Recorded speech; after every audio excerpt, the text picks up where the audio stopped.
Hello friends, আজ হচ্ছে জানুয়ারি মাসের 4 তারিখ, সানডে। এবং সানডে মানেই হচ্ছে হলিডে, আর হলিডে মানেই হচ্ছে পিওর আনন্দের দিন।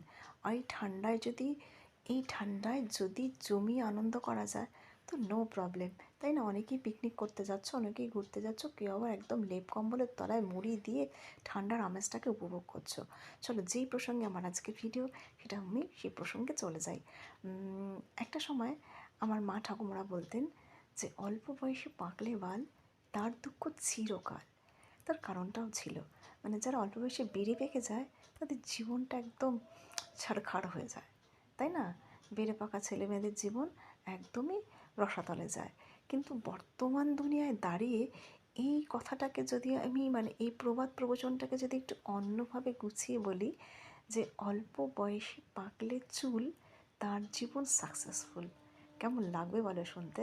তার কারণটাও বলে দিই কেন আমি কথা বলতে চাইছি। কারণ এখনকার দিনে না, ছেলে মেয়েরা না এতটাই চুলের কাটিংয়ের দিকে নজর দিয়েছে যে ভাবাই যায় না।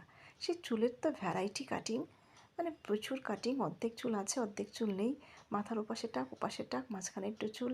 আর মেয়েরা তো এখন একটু স্টাইল হয়েছে, লম্বা চুল করছে এবং সেই চুলে বা নানা রকম হেয়ার কালার করছে, কখনো ব্রাউন, কখনো রেড, কখনো গ্রিন, কখনো আবার অরেঞ্জ।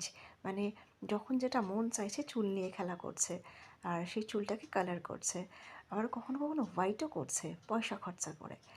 যাই হোক, এবং ছেলেদের ক্ষেত্রেও তাই। মানে হোয়াইটটা ওদের কাছে একটা বিশাল আকর্ষণীয় ব্যাপার, যে চুল হোয়াইট করবে। অর্থাৎ ব্ল্যাক চুল তাদের এখন কারোরই পছন্দ না। একদম ব্ল্যাকের বদলে যত রকম কালার আছে তত রকম কালার চুল তাদের পছন্দ। তাহলে যদি বিনা পয়সায় বিনা ইনভেস্টমেন্টে চুল পেকে যায় অল্প বয়সে, তাহলে তো পয়সা বেঁচে গেল, তাই না? তাহলে তো আমি বলবো এই কথাটা, যে অল্প বয়সে পাকলে চুল, তার জীবন সাকসেসফুল। তার পয়সা কত বেঁচে গেল বলো তো, সে এমনিতেই স্টাইল করছে। চলো, টাটা।